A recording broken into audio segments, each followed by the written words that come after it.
वीरपुर नामक गांव में एक सेठ जी रहते थे जिनका नाम था श्री किशोरी लाल। सेठ जी बहुत अमीर थे। उनके पास कई सारी जमीन जायदाद और दुकानें थीं। उनका घर गांव के बीचों बीच में स्थित था और वो बहुत ही सुंदर और विशाल था। सेठ जी के परिवार में उनकी पत्नी श्रीमती रुक्मणी देवी, उनके दो बेटे रोहन और अर्जुन और एक बेटी रिया थी। सेठ जी का परिवार बहुत ही खुशहाल था और वे सभी एक दूसरे से बहुत प्रेम करते थे। एक दिन जब सेठ जी अपने परिवार के साथ बाहर गए हुए थे तो उनके घर में बहुत बड़ी चोरी हो गई। चोरों ने सेठ जी के घर से बहुत सारा सोना, चांदी, हीरे जवाहरात और कुछ नगद पैसे भी चोरी कर लिए। चोरी करने वाले चोर बहुत ही शातिर थे।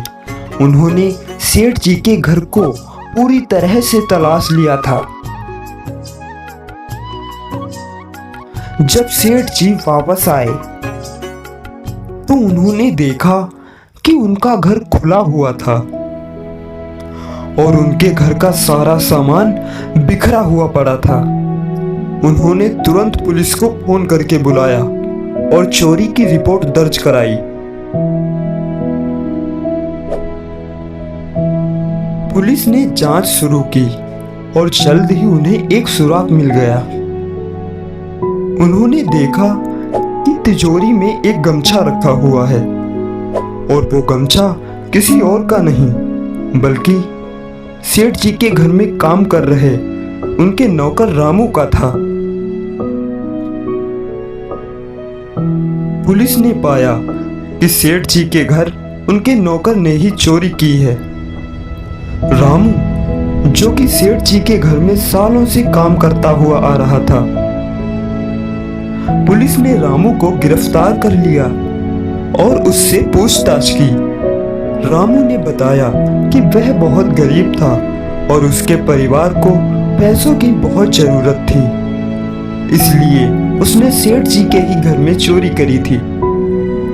रामू ने बताया कि वह सेठ जी के घर कई सालों से काम कर रहा था और उसे सेठ जी के परिवार से बहुत प्यार और सम्मान मिला था, लेकिन उसकी गरीबी ने आज उसे चोरी करने पर मजबूर कर दिया।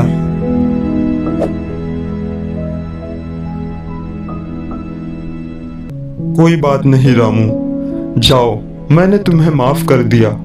अगर तुम्हें पैसों की जरूरत थी तो मुझसे बता देते। चोरी करने की क्या जरूरत थी, पर आइंदा से ऐसा कुछ भी मत करना। सेठ जी ने रामू को माफ करके उसे एक और मौका दिया और रामू ने भी सेठ जी से वादा किया कि वह आज के बाद कभी फिर चोरी नहीं करेगा और वह सेठ जी के घर में फिर से काम करने लगा। इस तरह से रामू को अपनी गलती पर बहुत पछतावा हुआ और सेठ जी ने भी सीखा कि कभी कभी हमें लोगों को माफ कर देना चाहिए। उन्हें सुधरने का एक मौका जरूर मिलना चाहिए। इसके बाद सेठ जी ने रामू को अपने घर काम पे फिर से रख लिया और रामू ने सेठ जी के परिवार की सेवा फिर से शुरू कर दी। इस कहानी से हमें यह सीख मिलती है कि कभी कभी लोगों को माफ करना और उन्हें एक मौका देना ही सबसे अच्छा होता है।